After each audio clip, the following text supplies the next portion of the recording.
दोस्तों, आपके अपने चैनल रेबेल स्टोरीज पर आपका स्वागत है।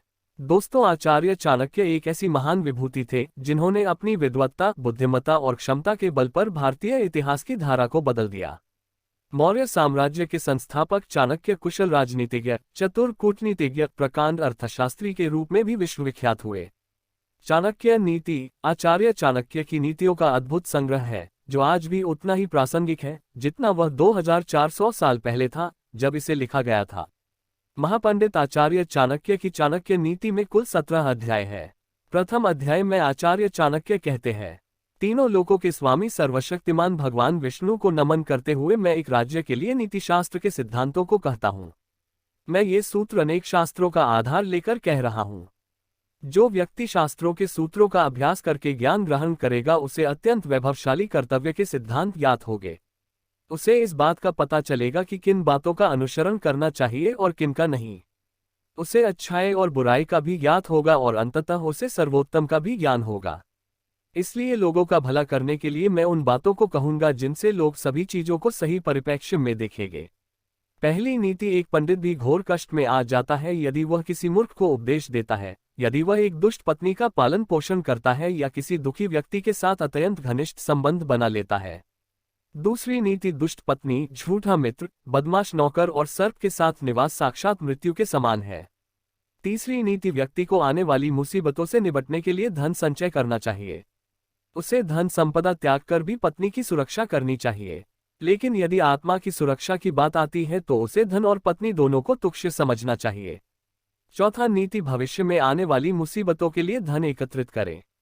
ऐसा ना सोचे कि धनवान व्यक्ति को मुसीबत कैसी। जब धन साथ छोड़ता है तो संगठित धन भी तेजी से घटने लगता है। पांचवी नीति, उस देश में निवास न करें जहां आपकी कोई इज्जत नहीं हो, जहां आप रोजगार नहीं कमा सकते, जहां आपका कोई मित्र नहीं और जहां आप कोई ज्ञान अर्जित नहीं कर सकते। छठा नीति, ऐसे जगह एक दिन भी निवास न करें जहां निम्नलिखित 5 ना हो, एक धनवान व्यक्ति, एक ब्राह्मण जो वैदिक शास्त्रों में निपुण हो, एक राजा, एक नदी और एक चिकित्सक। सातवां नीति, बुद्धिमान व्यक्ति को ऐसे देश में कभी नहीं जाना चाहिए जहां रोजगार कमाने का कोई माध्यम ना हो, जहां लोगों को किसी बात का भय ना हो, जहां लोगों को किसी बात की लज्जा ना हो, जहां लोग बुद्धिमान ना हो और जहां लोगों की वृत्ति दान धर्म करने की ना हो। आठवां नीति, नौकर की परीक्षा तब करे जब वह कर्तव्य का पालन न कर रहा हो, रिश्तेदार की परीक्षा तब करे जब आप मुसीबत में घिरे हो, मित्र की परीक्षा विपरीत परिस्थितियों में करें और जब आपका वक्त अच्छा न चल रहा हो तब पत्नी की परीक्षा करे। नौवीं नीति, अच्छा मित्र वही है जो हमें निम्नलिखित परिस्थितियों में नहीं त्यागे, आवश्यकता पड़ने पर, किसी दुर्घटना पड़ने पर, जब अकाल पड़ा हो, जब युद्ध चल रहा हो, जब हमें राजा के दरबार में जाना पड़े और जब हमें शमशान घाट जाना पड़े। 10वां नीति, जो व्यक्ति किसी नाशवंत चीज के लिए कभी नाश नहीं होने वाली चीज को छोड़ देता है तो उसके हाथ से अविनाशी वस्तु तो चली ही जाती है और इसमें कोई संदेह नहीं कि नाशवान को भी वह खो देता है।